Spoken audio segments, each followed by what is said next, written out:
오늘 참 오랜만에 교회에서 식사가 있으니까요.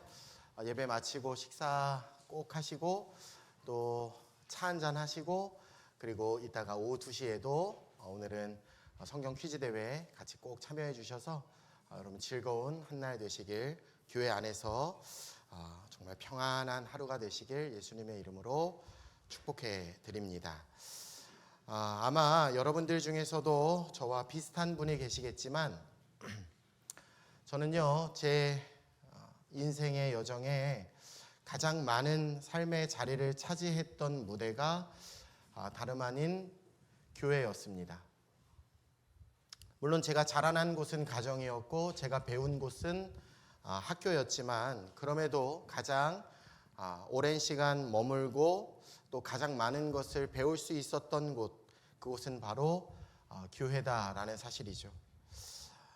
저는 아직도 많이 부족한 담임 목사지만 저에게 작은 실력이라도 있다면 그것은 바로 교회를 통해서 쌓게 된 실력일 것입니다. 그러니 제 삶의 모든 에너지와 동력은 다 교회를 중심으로 자라왔고 그리고 오늘날에 이르기까지 다져졌습니다.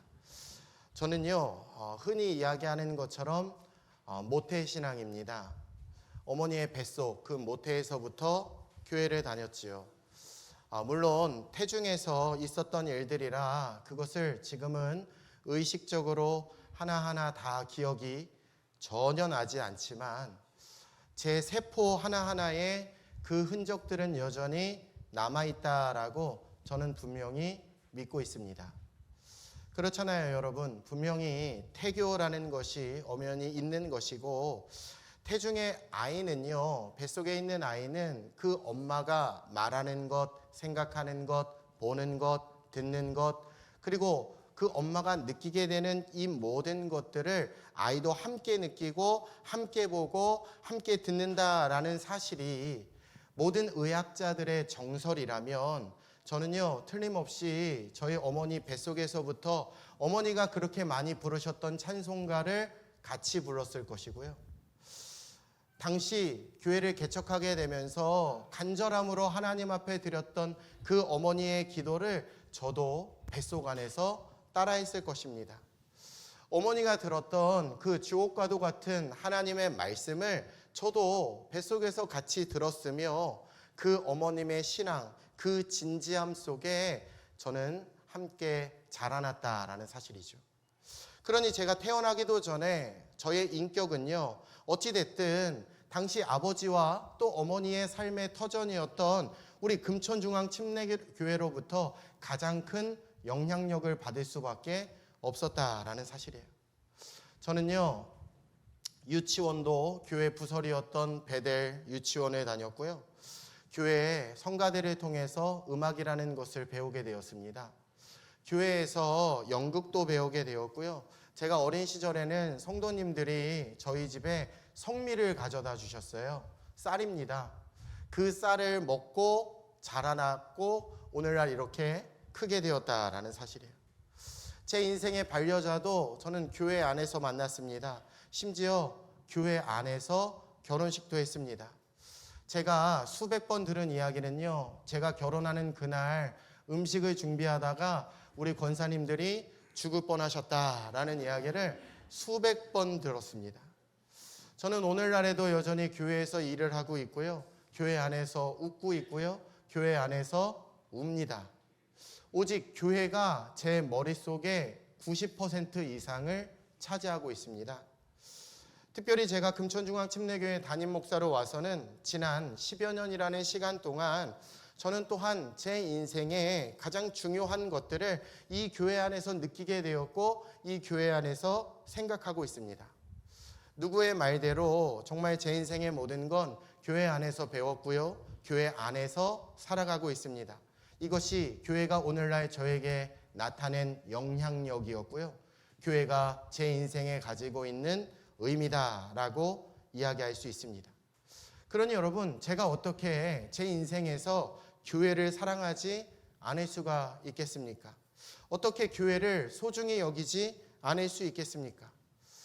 여러분들도 저와 같이 교회를 오래 다니신 분들이라면 여러분 교회를 통해서 은혜를 받고 교회를 통해서 여러분의 인생이 세워지고 기도의 응답을 경험하셨다면 누구보다 무엇보다 여러분 더 교회를 사랑하게 되시길 우리 주 예수님의 이름으로 축복해 드립니다.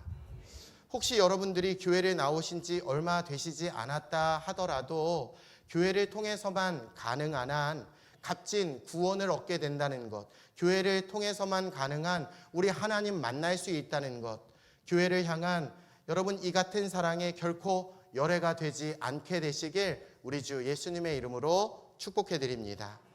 바라건대 교회가요 우리 하나님의 꿈이고 교회는 주님의 몸이며 성령의 전인 이상 이 교회가 저와 여러분의 인생 속에 영원한 우리의 로망 되시길 우리 주 예수님의 이름으로 축복해 드립니다. 우리 앞에 계신 분들, 양옆에 계신 분들에게 이렇게 인사할까요? 교회를 더 사랑합시다. 교회를 더 사랑합시다. 한 번 더 이렇게 인사합니다. 이곳이 당신의 교회입니다. 이곳이 당신의 교회입니다. 할렐루야. 자, 그렇다면 여러분 우리가 반드시 교회를 더 사랑하기 위해서 기억하셔야 할 것이 있습니다.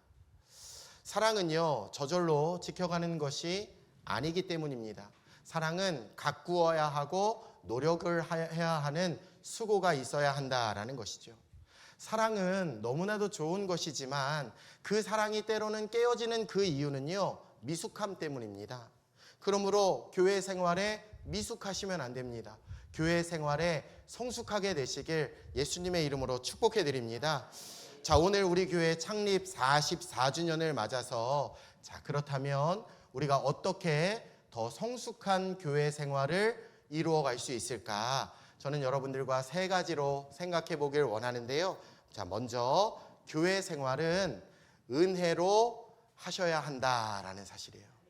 저를 한번 따라합니다. 교회 생활은 은혜로 해야 한다. 은혜로 해야 한다. 교회 생활은요 은혜로 하시는 거예요. 여러분 라틴어로 이 부분에 대해서 이런 말이 있습니다. 솔라 그라시아. 멋있죠? 라틴어예요. 여러분들도 한번 해보시겠어요? 라틴어니까 한번 따라해 보십시오. 솔라 그라시아. 그 뜻이 뭐냐? 오직 은혜라는 것이죠. 오직 은혜. 여러분 우리가 오직 은혜로 신앙생활을 시작하셨다면 신앙생활, 즉 교회 생활을 솔라 그라시아, 오직 은혜로만 하시기를 주의 이름으로 축복해 드립니다. 은혜가 아니라 자꾸 내가 무언가를 행한 것으로 말미암아 어떤 보상을 원하기 시작할 때 여러분 죄송하지만 교회 생활은 힘들어지고 어려워지신다라는 사실이에요. 자, 오늘 본문의 포도원 품꾼들의 이야기가 바로 그 내용입니다. 이 이야기는요 주인의 은혜를 잊어버리고 보상을 더 먼저 생각한 결과로서 결국은 불만이 터져나오게 된 이야기다라는 거죠. 세상적인 기대가 하나님의 은혜를 대신하게 되었다라는 이야기입니다. 그 내용이 뭐냐? 어느 날 포도원 주인은요 자기 포도원에 일할 일용직 근무자를 찾기 위해서 인력시장에 나갑니다. 그래서 그곳에서 몇몇 사람을 데려오게 되었어요. 그때가 유대인의 시각으로 0시였다라고 이야기를 하는데요. 오늘 우리나라 시간으로 생각해 보시면 하루의 시작인 새벽 6시다라고 생각하시면 돼요. 자, 오늘 하루 와서 일을 해주면 그 일당으로 당시 노동자들이 하루 품삯을 받았던 한 데나리온을 주겠다라고 약속을 했습니다. 자, 그런데 이 주인이요 무슨 생각을 가지고 있었는지 새벽 6시에 일꾼을 데려가고 나서도 아침 9시에 또다시 인력시장에 나아가 이 일꾼들을 데리고 밭으로 왔습니다. 자, 그리고 나서 또다시 12시에 나아가 사람들을 데려와 일을 시키게 되었고요. 오후 3시에도 나아가 사람들을 데려와서 일을 시키게 되었다라는 거죠. 심지어는 이제 하루 일과가 거의 끝나가는 오후 5시에도 인력시장에 나아가 사람들을 데려와 일을 시키게 되었습니다. 하지만 여러분 괜찮죠. 주인의 필요에 의해서 일꾼을 사용하겠다는데 누가 여기에 시비를 걸 수가 있었겠습니까? 문제는 뭐냐? 오후 6시, 이제 하루의 일과가 끝나갈 때쯤에 이제 주인은요, 그 일꾼들에게 품삯을 주게 되었습니다. 이때 주인은요, 나중 온 자들부터 품삯을 주게 되었는데, 그 나중 온 자에게 무려 한 데나리온의 품삯을 주게 되었습니다. 그러니 여러분, 이것은요, 먼저 와서 일을 했던 일꾼들의 입장에서는 굉장히 놀랄 일이었습니다. 왜냐? 이 품삯은 자신들이 받아야 할 몫이었기 때문이죠. 그래서 그들은 이내 기대감을 갖게 되었습니다. 이야, 주인이 이렇게 늦게 와서 1시간 일한 사람들에게도 한 데나리온을 주는 것을 보면 분명히 나에게는 더 많은 품삯을 주게 될 것이다. 나에게는 더 많은 보상이 있을 거야. 왜요? 나는 그들보다 훨씬 더 많은 시간 열심히 일을 했기 때문이죠. 하지만 여러분, 결과는 그렇지 않았습니다. 오후 3시에 온 사람이나 낮 12시에 온 사람이나 오전 9시부터 와서 일한 사람이나 심지어 새벽 6시부터 일했던 자신들에게도 주인은 똑같이 한 데나리온의 품삯을 주게 되었다라는 사실이죠. 그러니 그 일꾼들은 화가 나기 시작합니다. 아니, 도대체 어떻게 이럴 수 있는 거야? 우리는 아침부터 새벽부터 하루 종일 일을 했고, 아니 저 5시에 온 사람들은 고작 1시간밖에 일하지 않았는데 그러면 우리에게 더 많은 품삯을 주든가, 아니면 저들에게 좀 더 작은 양의 품삯을 주어야지, 아니 어떻게 저들과 우리를 똑같이 대우할 수 있느냐. 기분이 나빴습니다. 자존심이 상했습니다. 화가 나기 시작합니다. 억울하다 느끼게 됩니다. 불공평하다고 여기게 되었습니다. 그래서 그들은 그 불만을 가지고 주인 앞에 나아가 토로했습니다. 하지만 주인은요, 그들의 불만을 인정하지 않습니다. 오히려 그들을 꾸짖기 시작합니다. 나는 너희들에게 잘못한 것이 없다. 나는 너희들과 처음 했던 너희들에게 한 데나리온을 주겠다라는 그 약속을 그대로 이행하고 그대로 지키지 않았느냐라고 이야기를 했다라는 거예요.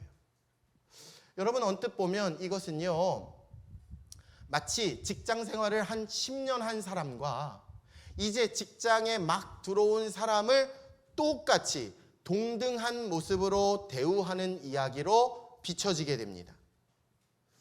불공평하죠. 억울하죠. 하지만 여러분, 이 이야기 속에서 진짜 우리 예수님이 꼭 말씀하시고자 하셨던 것은 바로 은혜에 대한 말씀을 예수님은 말씀하고 싶으셨다라는 사실이에요. 우리가 살아가고 있는 이 세상에서는요, 맞습니다. 언제나 보상이 중요합니다. 내가 일한 것만큼 대우를 받아야 하는 것이 이 세상의 이치다라고 이야기할 수 있죠. 그 대우를 받지 못했다라고 하면 그 사람을 가르쳐서 바보 같다라고 우리는 손가락질할 것입니다. 하지만 여러분, 기억해 주십시오. 믿음 안에서의 세계는요, 이러한 우리의 가치, 이러한 우리의 기본적인 생각과는 전혀 다른 모습을 요구하고 있다라는 사실이에요. 그것은 바로 은혜다라는 것이죠. 그리고 이 은혜로 말미암아 우리의 신앙, 우리의 교회 생활은 한층 더 성숙함을 이룰 수 있다라는 사실이에요. 왜냐? 우리가 행하는 이 교회 생활은요, 전적인 하나님의 은혜로 시작되었기 때문이에요. 그 어떤 것도 우리가 신앙, 믿음을 갖기 위해서 투자한 것은 없습니다. 이룬 것은 없습니다. 우리가 예수 그리스도를 믿을 수 있고 오늘날 우리가 하나님의 자녀가 된 것, 이 모든 것은 전적인 하나님의 은혜다라는 사실이에요. 물에 빠져서 죽어가는 허우적거리는 그 사람을 건져주었더니 내 보따리를 내놓으시오 라고 요구하는 곳이 교회가 아닙니다. 교회는 생명의 은인과도 같은 우리 예수 그리스도를 위해서 감격하고 감사의 예배를 드리며 하나님 앞에 헌신, 충성, 봉사하는 공간이 교회인 줄로 믿습니다. 내가 무언가를 했기 때문에 내가 이만큼의 보상을 받아야 되고, 내가 어떤 직분자이기 때문에 내가 이런 대접을 받아야 한다라는 것은 죄송하지만 잘못된 신앙인의 모습이다라는 사실이에요. 지금 예수님은요, 그 점이 너무나도 안타까우셨어요.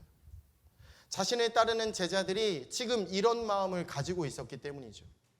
그래서 여러분, 실은 오늘 본문의 내용이 합쳐진 마태복음 19장 27절 말씀을 보시면, 자, 베드로는 느닷없이 예수님을 향해 이런 질문을 던지고 있습니다. 같이 한번 읽어볼까요? 마태복음 19장 27절 시작. 베드로가 대답하여 이르되 보소서, 우리가 모든 것을 버리고 주를 따라싸운데 그런즉 우리가 무엇을 얻으리이까? 베드로는 지금 예수님, 우리가 주님 따르기 위해서 배를 버렸습니다. 그물을 버렸습니다. 자, 그러니 주님은 우리에게 무엇을 해 주실 수 있겠습니까? 우리가 무엇을 얻을 수 있을까요?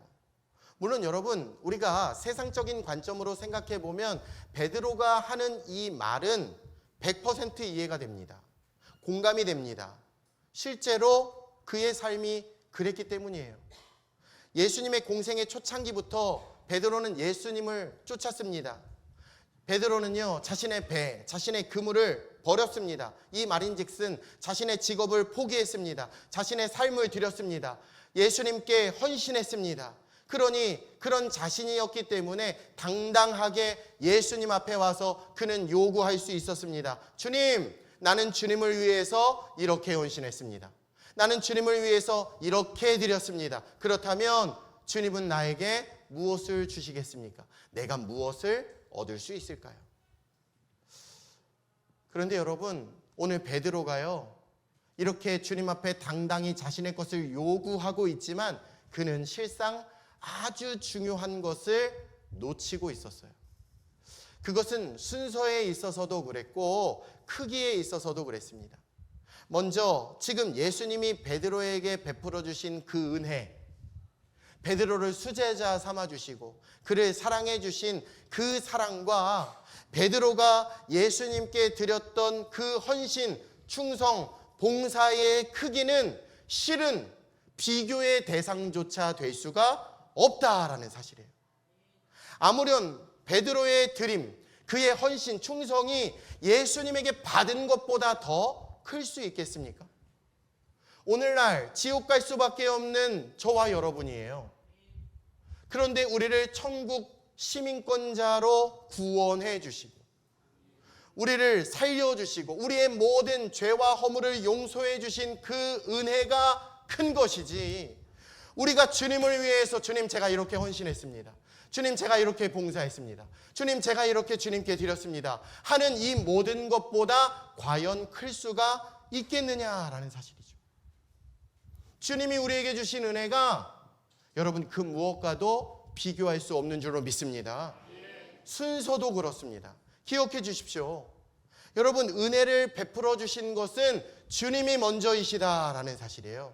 내가 주님을 위해서 뭔가를 하기보다 주님이 나를 위해서 은혜를 베풀어 주신 것이 먼저다라는 것입니다. 내가 주님 먼저 사랑한 것이 아니라 주님이 나를 선택해 주셨고 주님이 나를 사랑해 주신 것이지 내가 먼저 한 것이 아니다라는 사실입니다. 그런 의미에서 여러분, 우리 안에 이 베드로의 보상의식이 자리 잡게 되는 순간, 내가 이만큼 했으니 나에게 이것을 보상해 주시고 내가 이렇게 헌신했으니 나에게 이것을 해주시라는 그 보상의식이 자리 잡는 순간, 죄송하지만 우리는 감사를 잃어버리게 되고요, 은혜를 잃어버리게 된다는 거예요. 그리고 그 결과는 뭐냐? 교회 생활이 어려워집니다. 여러분, 교회는 모름지기 은혜가 빠지면 nothing, 아무것도 아니에요. 은혜가 없으면 제가 개런티 하는데요, 시험이 찾아오실 거예요. 은혜가 없으면 여러분의 삶에 스물스물 시험이 찾아오게 됩니다. 오늘 하나님이 주신 그 놀라운 은혜를 보존하기 위해서라도 주님의 은혜에 감격한 교회 생활을 이루게 되시길 우리 주 예수님의 이름으로 축원해 드립니다. 자, 두 손을 가슴에 얹고 저를 한번 따라 할까요? 교회 생활은 은혜로 해야 된다. 은혜로 해야 된다. 할렐루야. 아멘. 우리 옆에 계신 분들에게도 이렇게 인사합니다. 교회 생활을 은혜로 이루시길 바랍니다. 은혜로 이루시길 바랍니다. 교회 생활은 은혜로 하셔야 돼요. 두 번째, 성숙한 교회 생활은요, 주님의 뜻대로 하셔야 됩니다. 내 생각, 내 경험, 내 지혜가 아니에요. 교회 생활은 주님의 뜻대로 하셔야 돼요. 오늘 본문 14절에도 잘 보시면 주인은요, 자신에게 불만을 토로하고 있는 그 일꾼들을 향해서 뭐라고 말씀하시느냐? 내 뜻이니라, 내 뜻이니라, 이렇게 일축하고 계십니다. 여러분, 이상하게 교회는요, 내 생각대로, 내 뜻대로 무언가를 자꾸만 이뤄보려고 하시면 할수록 죄송하지만 교회 생활이 어려워지게 되어 있어요. 내가 상처받았다고 그냥 넘어져 있으면 죄송해요, 교회 생활이 어려워집니다. 내가 요즘에 뭔가를 생각한 것이 잘 될 수 있다고 뭔가를 주도한다 해도 죄송하지만 교회 생활은 어려워지실 수 있어요. 하나님의 뜻이 내 생각보다 훨씬 더 낫다, 이것을 믿고 그 말씀에 순종하는 것이 신앙생활인 줄로 믿습니다. 그리고 이 신앙생활의 훈련을 어디서 이루어야 되느냐? 교회 안에서 이루어야 할 줄로 믿습니다.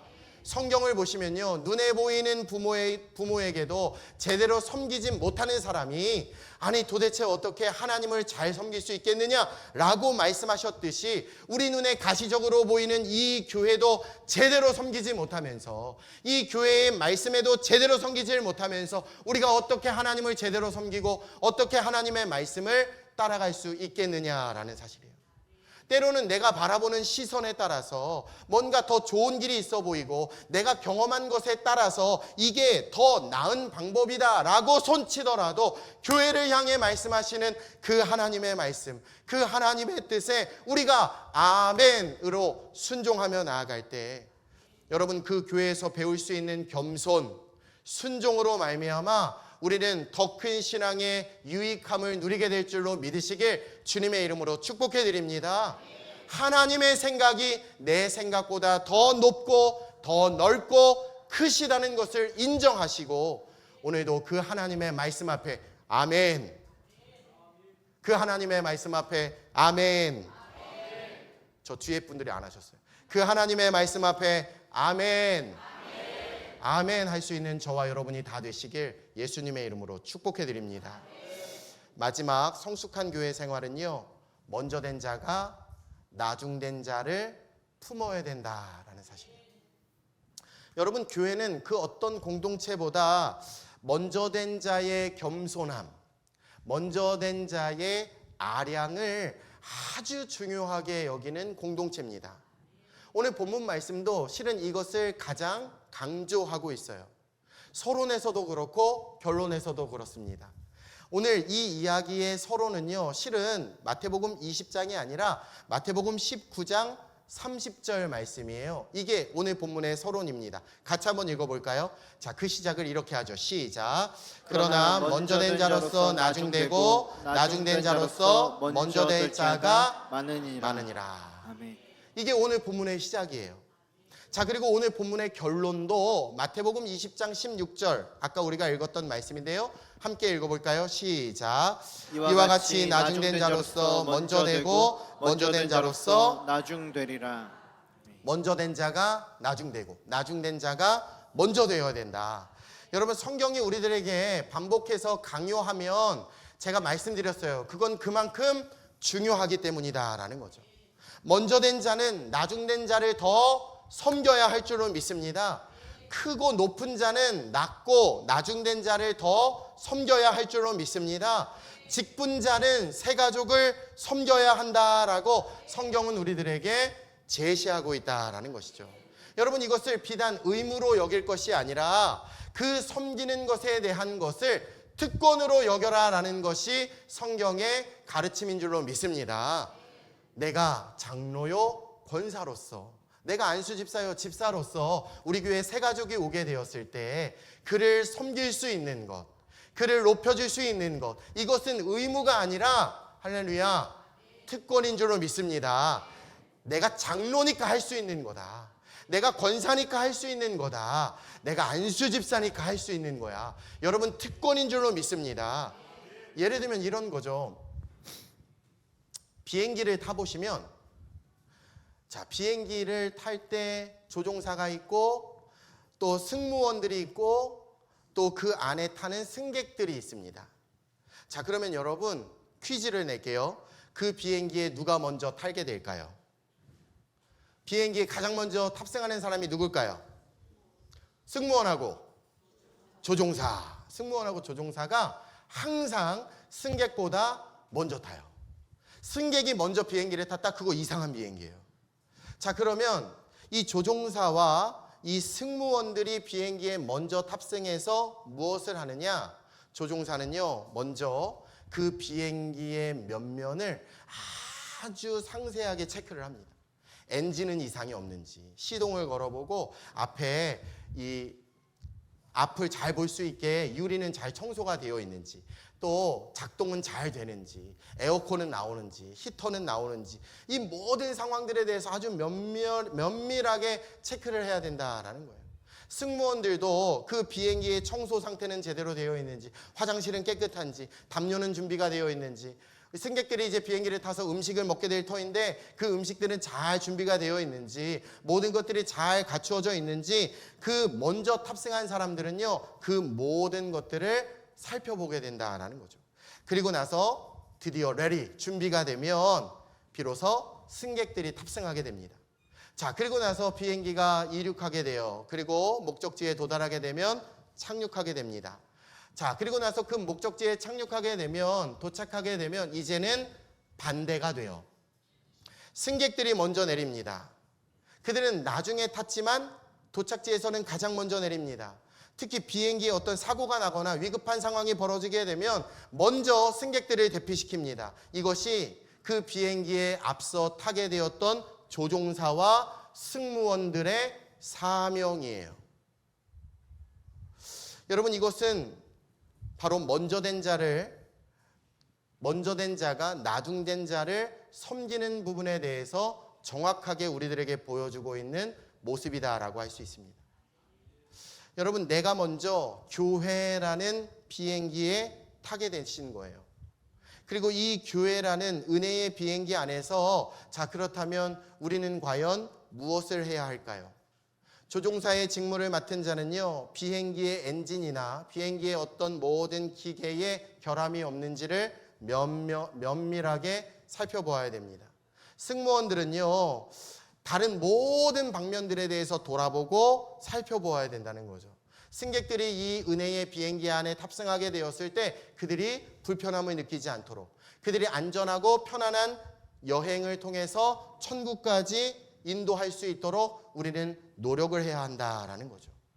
여러분, 천국에 도착하면 내리는 것도 우리가 먼저 내리는 것이 아닙니다. 승객들이 안전하게 내릴 수 있도록 끝까지 돕는 역할, 그것이 바로 영적 조종사와 영적 승무원인 오늘 저와 여러분의 임무요, 우리들의 사명인 줄로 믿습니다. 먼저 된 자들은요, 나중된 자들을 맞이하려고 준비된 모습으로 있어야 할 줄로 믿습니다. 승객들을 위한 우리가 되어야 하는데, 여러분, 승무원이, 내가 승무원이라고, 승객들이 탔는데 아무것도 하지 않고 내가 조종사라고, 나 승무원이라고, 알아서 기라고, 내가 이 비행기의 조종사라고, 내가 승무원이라고.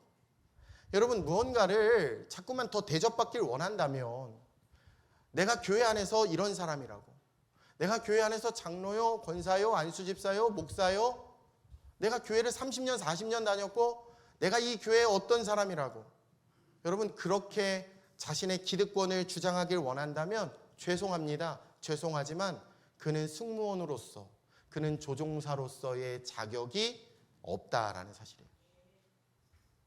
교회도 대접받길 원하는 중직들이라면 자격이 없다라는 사실이에요. 여러분, 교회는 섬김의 공동체가 되어야 할 줄로 믿습니다.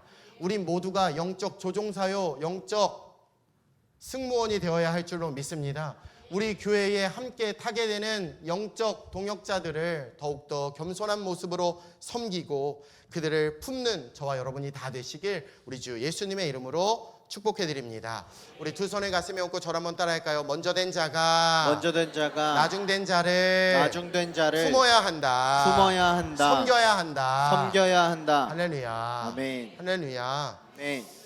교회 새로 오신 분들 먼저 가서 말씀도 좀 걸어주시고 필요한 거 없는지 좀 물어봐 주시고, 특별히 우리 교회 중직이라면 오늘 교회 2시에서 있는 이 귀중한 성경 퀴즈 대회에도 꼭 참여해 주셔서 자리를 빛내주실 뿐더러 우리 새가족분들에게 음료수도 따라주시고 맛있는 것도 갖다 주시고 함께 교회를 세워나갈 수 있는 저와 여러분이 다 되시길 예수님의 이름으로 축복해 드립니다.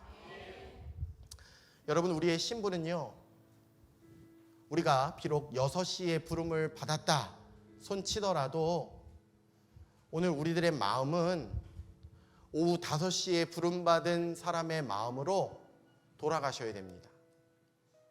모든 것이 은혜이기 때문이죠.